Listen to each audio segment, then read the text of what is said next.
we have a house Monday to share with you. A three-leg championship parlay that is coming down to the wire, folks. It started with the Texas Rangers. They won the World Series in November. And this bet was made on May 1st, 2023. So Texas, when the wager was placed, a sizable 22-1 long shot. The next leg was for the Chiefs to win the Super Bowl. Okay, that's not so crazy, despite some late-season struggles. Patrick Mahomes led KC to a win over the Niners, a second straight championship at 6-1. Now, here's where it gets crazy. That's left us Bettor $1.7 million on the table if the Thunder win the NBA championship. When he placed the bet in 2023, OKC was a 70-1 long shot. Thunder now up 1-0 over the Mavs in the semis. Joining us on the show now is ESPN Sports Betting reporter Doug Greenberg. And Doug, this is your maiden voyage on ESPN Bet Live, so welcome. How you feeling this evening? Feeling great. As we were saying, I hope this is the first of many. So, happy to be here. Well, the reason we summoned you for your first appearance is because we're talking about this massive potential win on a three-leg parlay. And you posted a story on .com yesterday about the owner of this ticket, Wayne Shelton. What can you tell us you learned about him? Wayne is a very, very normal guy, to be honest, except for the way he bets is not extremely normal. What he's told me is that he only does futures, doesn't do any day-to-day betting. But, the more I talked to him, the more I was like, wait, this guy he's so normal. He's not a professional. He's not a sharp in any way. He's just a guy in Arizona who came up with a really, really good bet and is, a few wins away from turning $100 into $1.7 million. So, it's like every sports bettor's dream, right? He is the inspiration, not a professional, just an average guy who enjoys sports and has figured out a way potentially to strike it rich. So after talking to him, tell us what he told you about coming up with this ticket and its three legs. Yeah, so, as I said, he only does futures, so he's always looking for those fun future opportunities. That's pretty much all he focuses on, from what I understand. So we'll start with we'll go in chronological orders. We'll start with the Rangers. He put this bet in May 1st, 2023. The Rangers had just started their season. They were looking really good coming out of the gates. They have a big, expensive roster. And they were still only getting 22-1, pretty solid odds for a team that was, absolutely dominating the ratios early in the season. So he decided to throw that one in. Chiefs, the Chiefs are the Chiefs.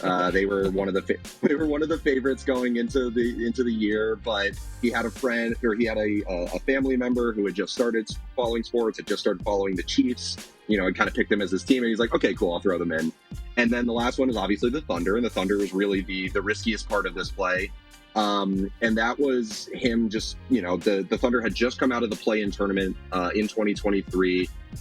They had been a really, really feisty 10 seed. As we know, they have a ton of talent on that squad, young talent. And he figured, why not just throw it in as the last little leg here? And sure enough, ended up being a really good call. The Thunder have been one of the best teams in the league this year, number one seed in the West. And, a lot of people still aren't giving them a chance, but here they are and have a decent path going forward. Yeah, so I imagine it wasn't until after the Super Bowl that he started to think, wow, there's something here, and the public started to notice, because not only did you have the first two legs cash after the Chiefs beat the Niners, but you noticed that the Thunder are near the top of the Western Conference. Is that when this really started to gain recognition? Yeah, I think so.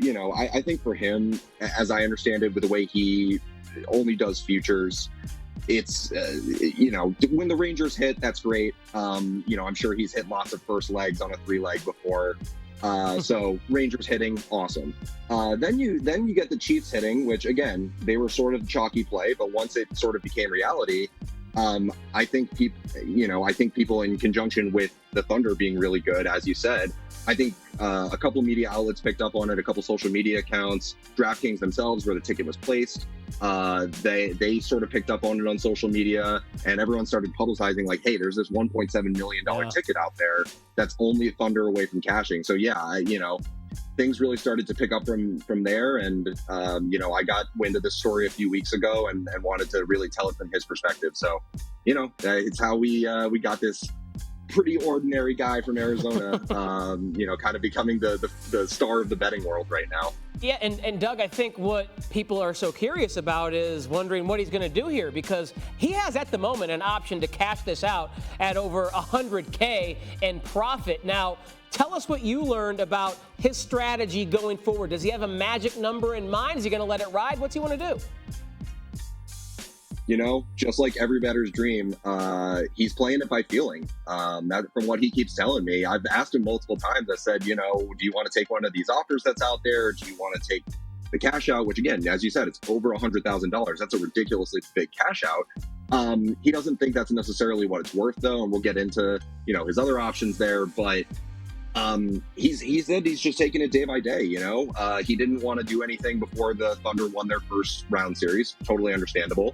He threw in a hedge on the Mavericks to make sure that he'll be kind of covering himself there. But other than that, he's got plenty of options. He's being very, very measured about it. And it's very commendable. It's a really healthy way of going about it, if you ask me. Well, that is rare that we hear that sometimes in this industry, healthy about the way you're approaching your gambling. But we're all pulling for Wayne Shelton, who could be staring at a $1.7 million payday. Doug Greenberg, thanks for hopping on ESPN Bet Live. We look forward to chatting with you in the coming weeks, months, and years as more stories like these break. Thank you. Aaron, I'll start with you. If you were Wayne and you were holding this ticket, what would you do? I would not be cashing out at this price. As we saw, the expected ticket value was much more. I'd wait a couple more games, try to get a better price, negotiate maybe. But the key here is that he said Arizona. No state income tax, baby. It's all about those taxes. So I'd be waiting. Yeah, he already won. Clever Gail. Being in one of those states.